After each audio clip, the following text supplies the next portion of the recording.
Welcome back to the 19th episode of the BatChums podcast. I'm Drew Leiter, and joining me tonight is my co-host, the man, the myth, the new legend, Mike Gordon. Howdy. Welcome back. Are you ready for this episode? I think we've all been wanting to see this episode for quite some time. There's the anticipation for the debut of Catwoman has been it feels like it's been a long time coming, right? Yes, it has. And we got a special friend joining us tonight. Wave Very at the camera, Toby. very handsome, Toby.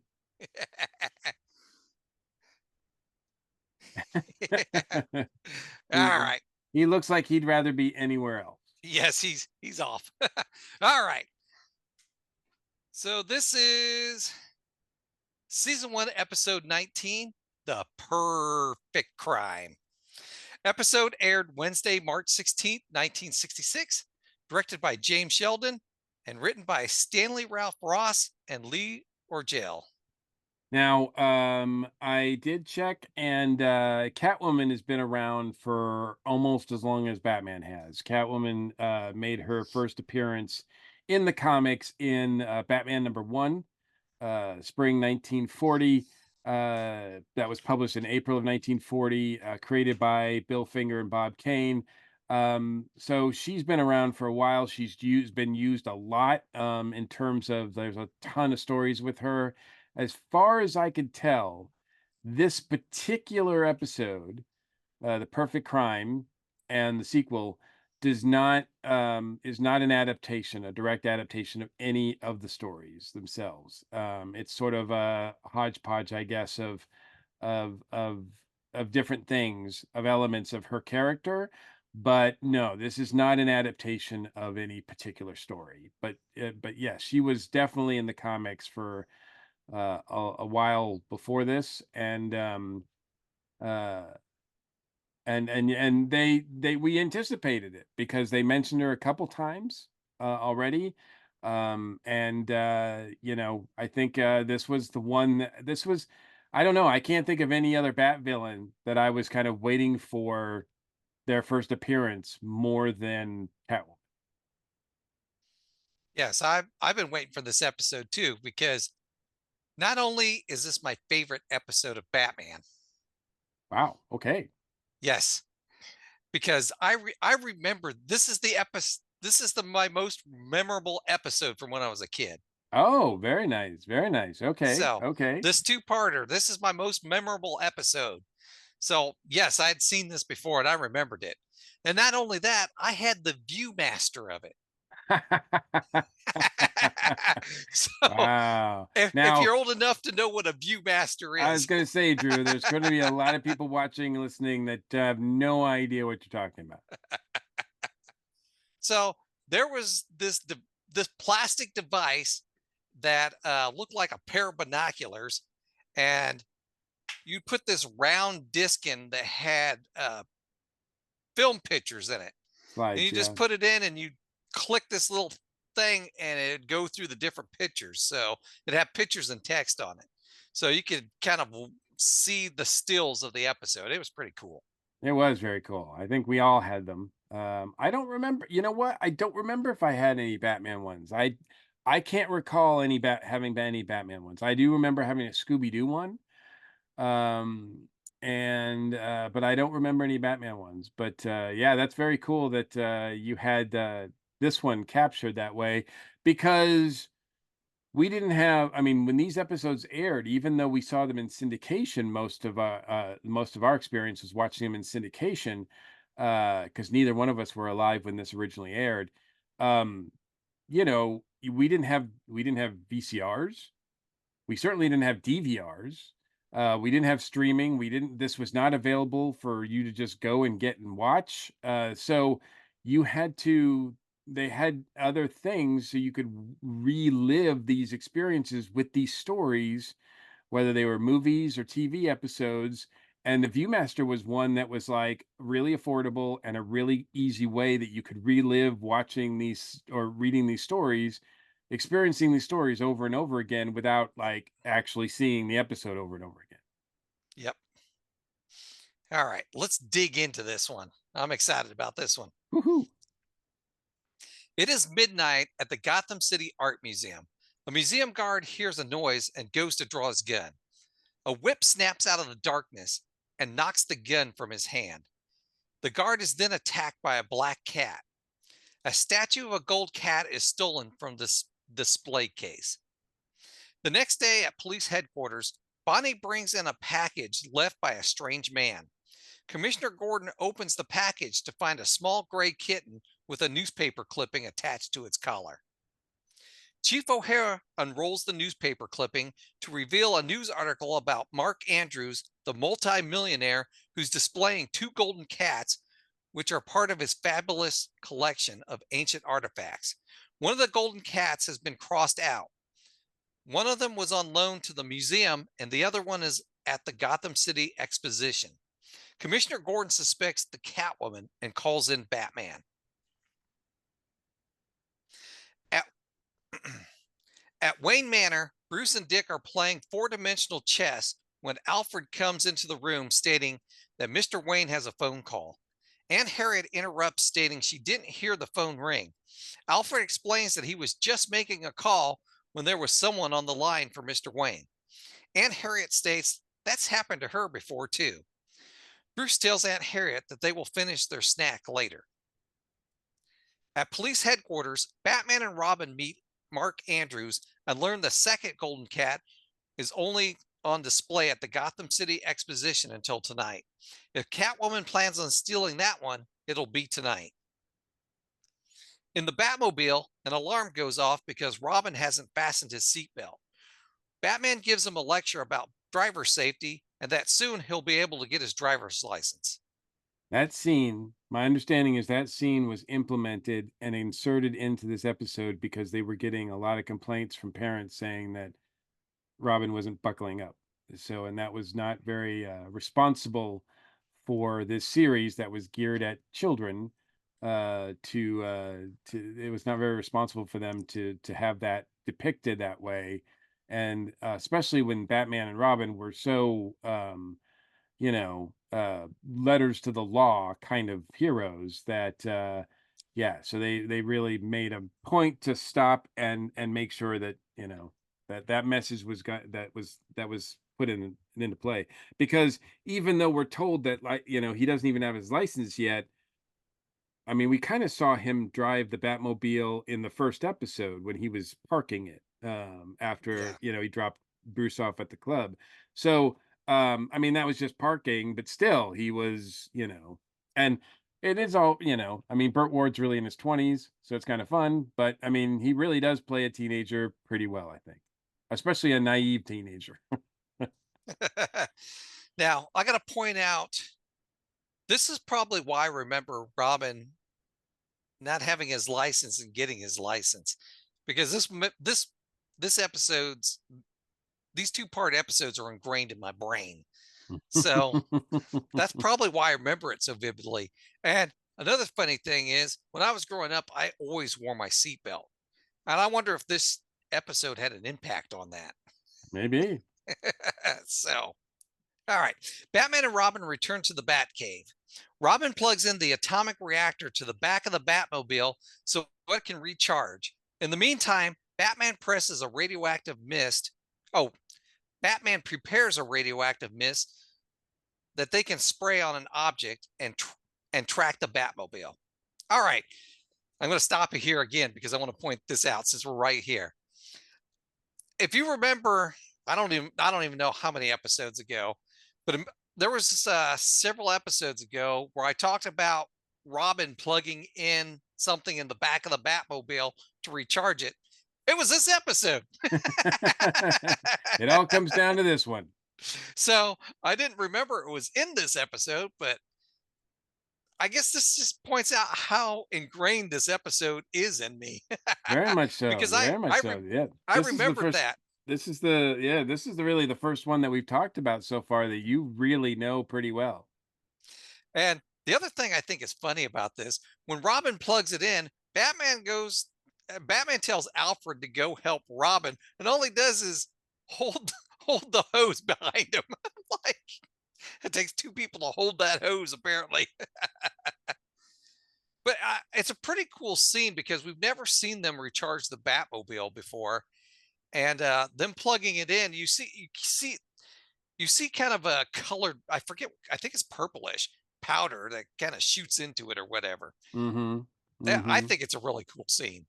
It's very interesting. The whole, like, because we know that, through the course of through the course of episodes, we know that this big, nuclear or atomic uh, device that's in the Batcave is used to charge up the Batmobile. And then now we see it, like, now we see it really come into play. So the Batmobile, from what we understand, does not use gasoline. It does not use, like, it's not like an ordinary car.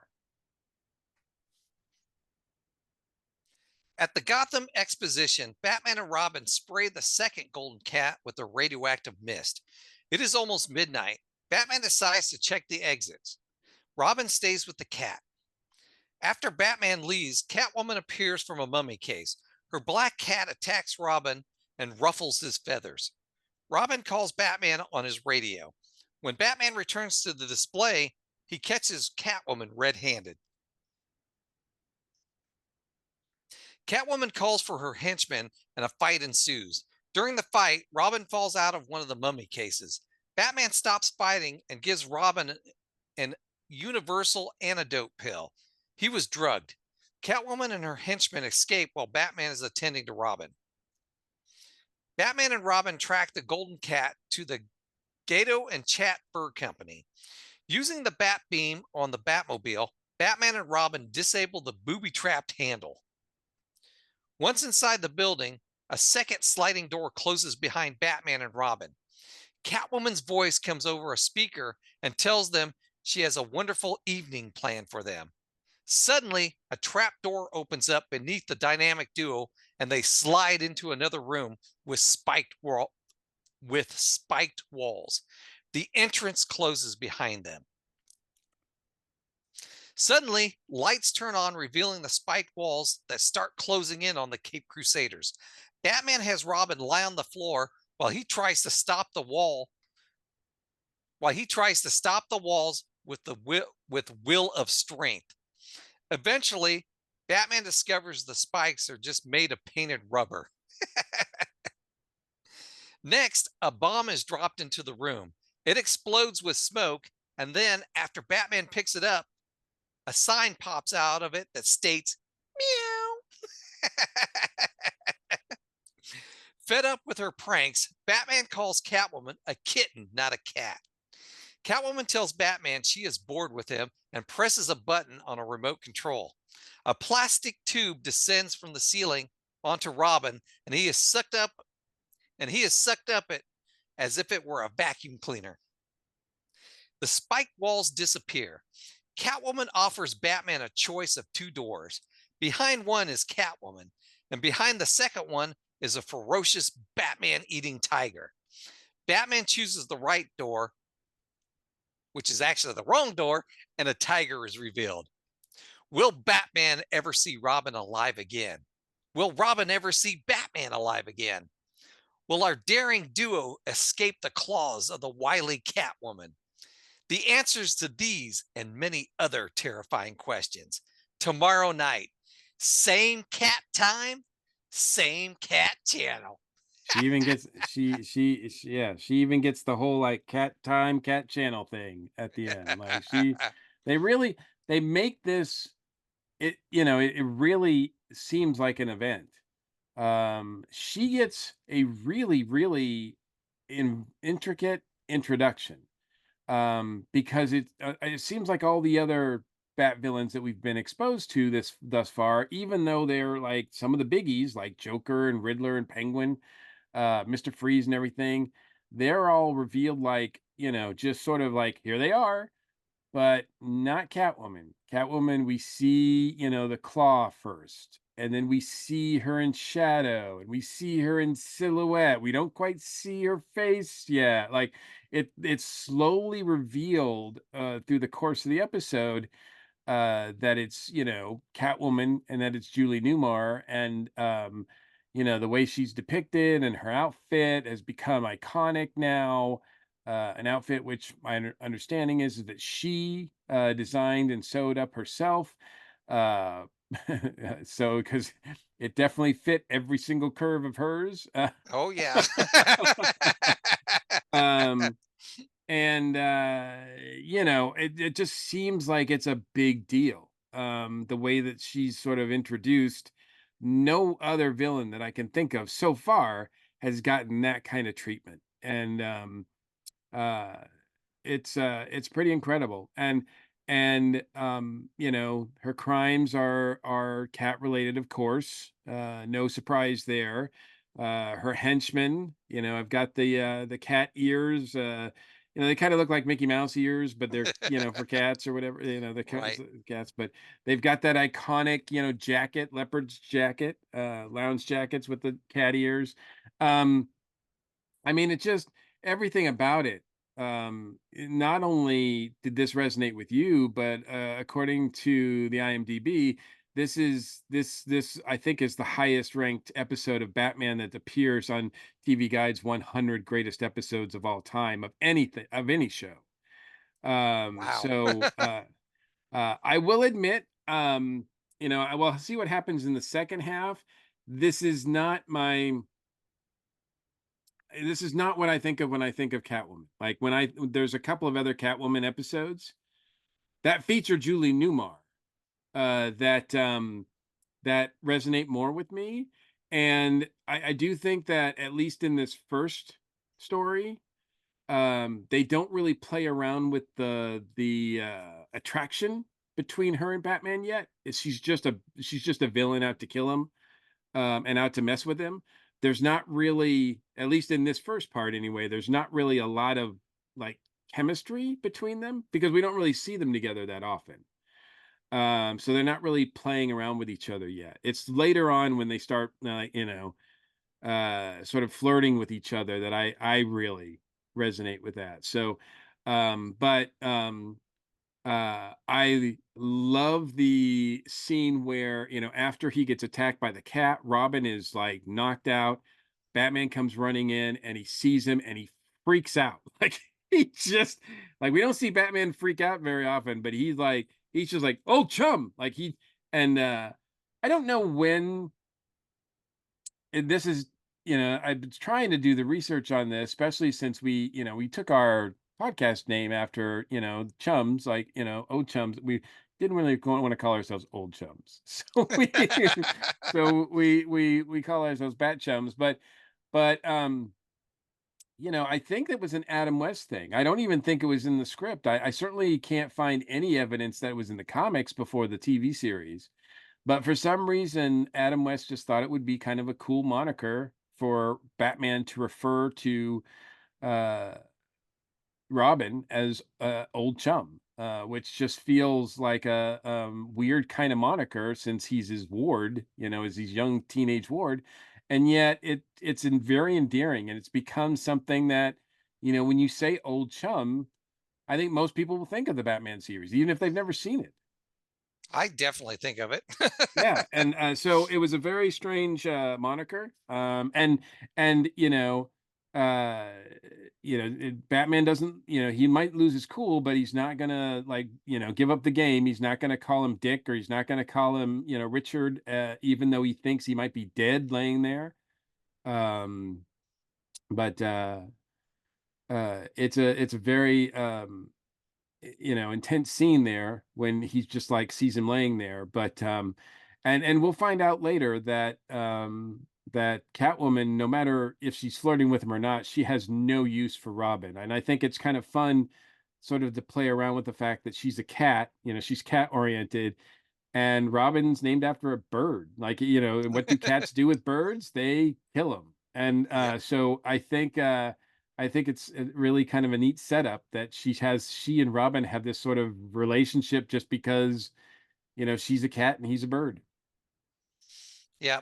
The other thing I want to point out about this episode is Catwoman's a cat, and we see her. You know how cats like to play or toy around with their prey? We see Yeah. Catwoman doing that in this episode.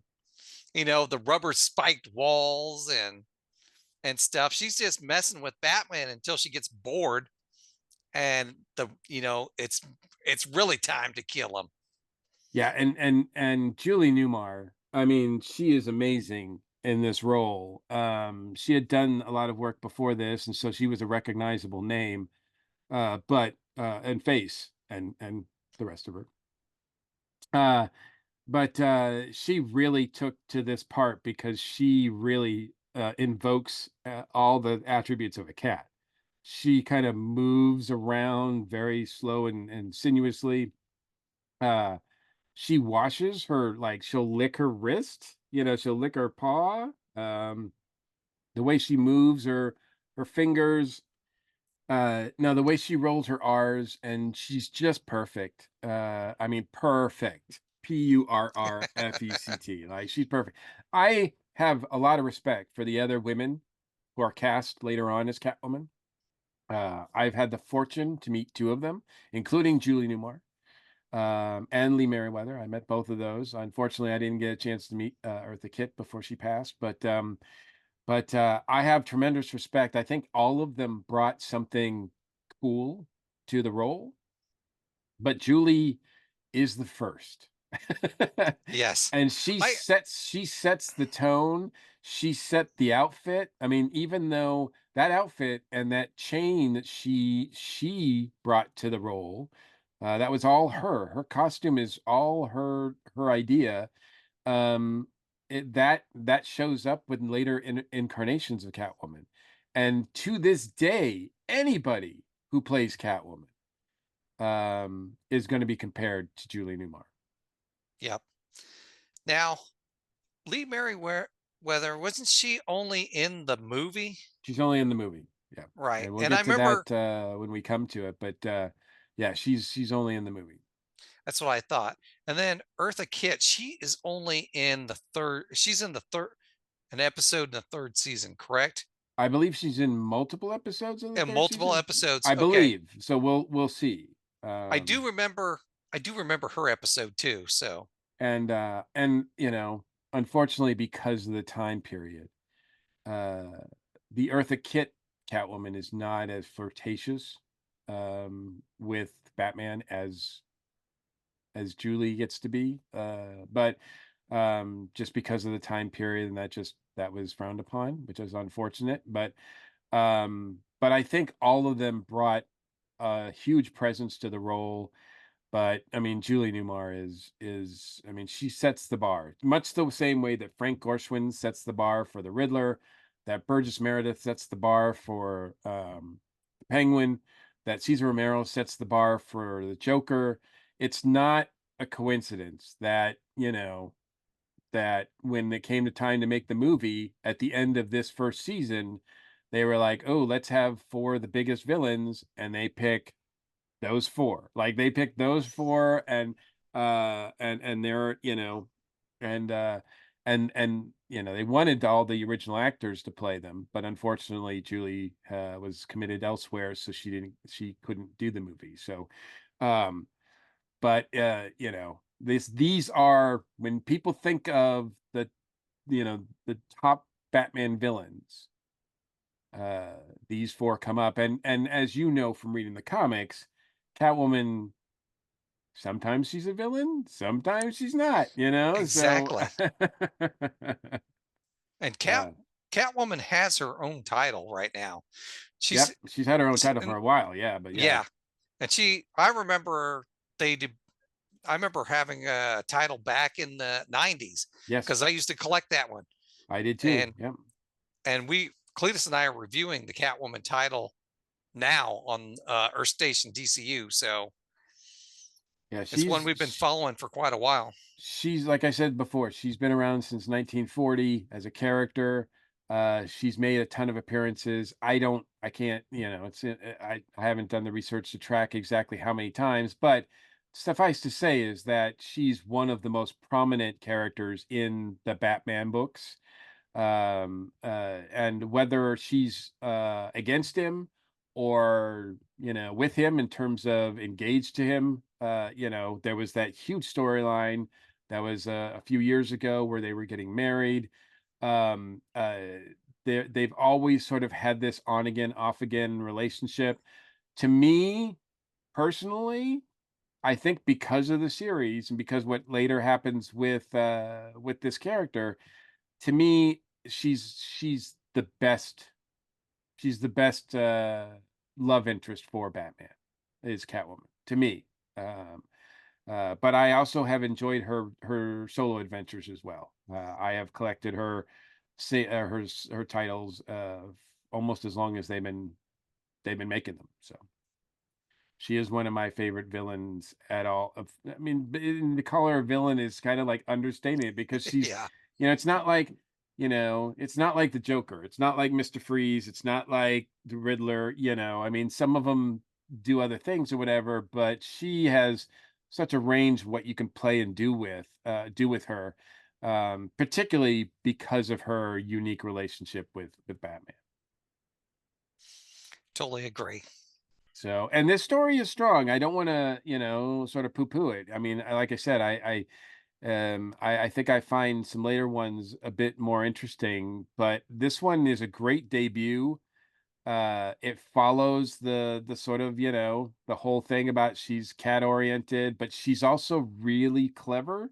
She's really smart. She knows how to trap Batman.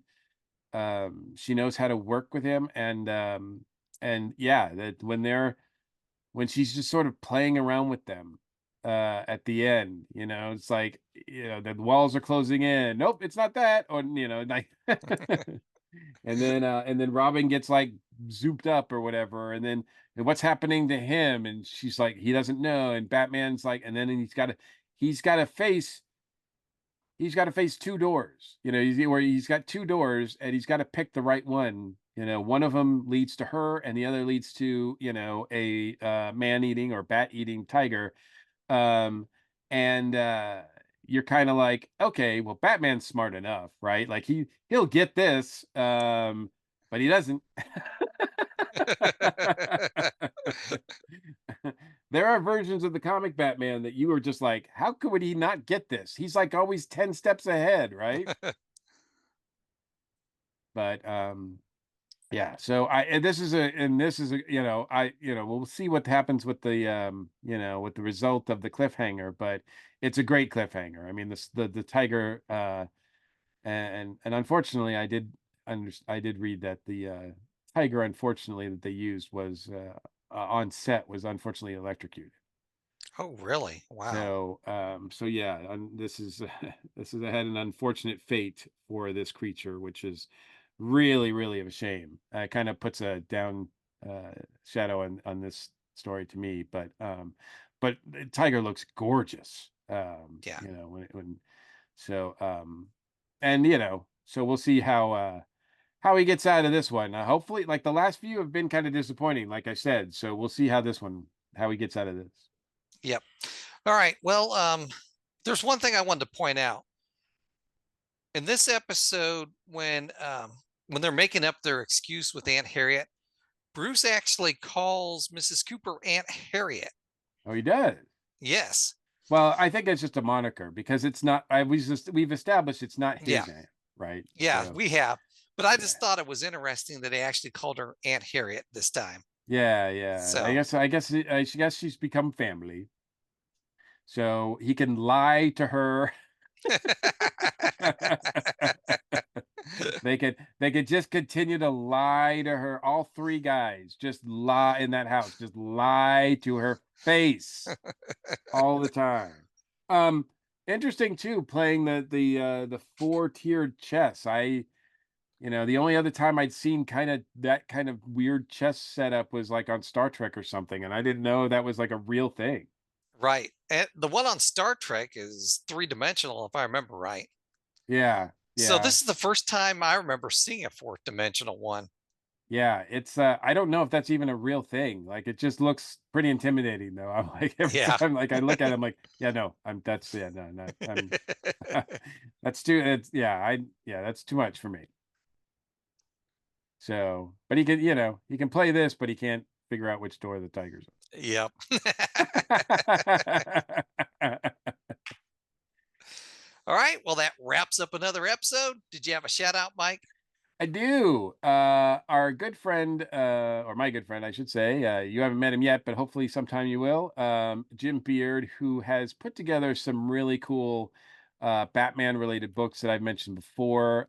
He was, I believe, an editor and helped put together Gotham City, 14 Miles, which is a book about Batman 60 series, as well as he also put together 3 volumes of Batman episode guides, that essays about each episode, called Zlonk, Zonk, and Zowie. The Subterranean Blue Grotto essays on Batman 66. Anyway, Jim Beard's got another book that's Batman related that he just released, and uh, it is called, oh, excuse me, it is called Breaking Bold and Brave. And in this book, it is a fan's journey through one of the great comic series of all time. It is for those people like myself who grew up reading Batman in the comics. One of the books that we loved most was Brave and the Bold, which always teamed up Batman with another DC hero. And sometimes it was a big name like Superman, and sometimes it was somebody you'd never heard of. But the Brave and the Bold series went way before, like it started in the Silver Age, way before Batman was involved. And it was the introduction of a lot of characters, like the Suicide Squad got their start in Brave and the Bold. Shining Knight got his start in Brave and the Bold. The Justice League, the very first appearance of the Justice League is in an issue of the Brave and the Bold. So for the longest time, I was working on a really big like collection. There's like 200 issues in the initial run, and I was working on collecting like every single issue. Although I knew some issues, like the one with the first appearance of the Justice League, and the first appearance of the Teen This is Titans, were probably going to be not within my grasp of my bank account. But however, I had facsimile issues of some of them, and yeah, I was actually going along pretty well.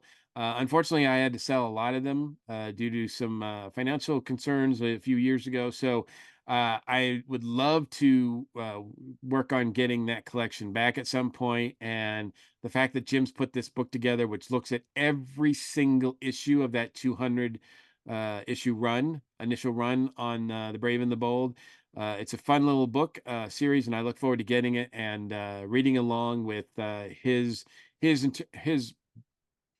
thoughts and essays on each one of those stories. that's pretty cool. All right. And for my shout out, I got another shout out from Indiana Comic Con because it got me some t-shirts. And you got to check out the one I'm wearing right now. Can't see it. Let me get my camera moved here. Look out! Look out! Check this out.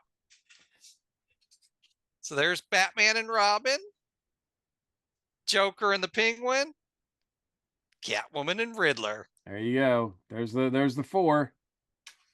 So yeah, I saw this. It is the Julie Newmar villain. Yes, it is. Catwoman. So I saw this t-shirt and I had to get it. That is a great looking shirt. All right. Yeah. If you'd like to comment on anything we've talked about tonight, you can reach us at our feedback line, 317-455-8411. Leave us a message, text us, or you can email us at batchumspodcast@gmail.com. Are you ready to get out of here, Batchum? Sure thing. BatChums are ready to move out. Atomic batteries to power, turbines to speed. Thanks for joining us, and we'll see you next week. Same cat time, same cat channel. Don't you worry. The worst is yet to come.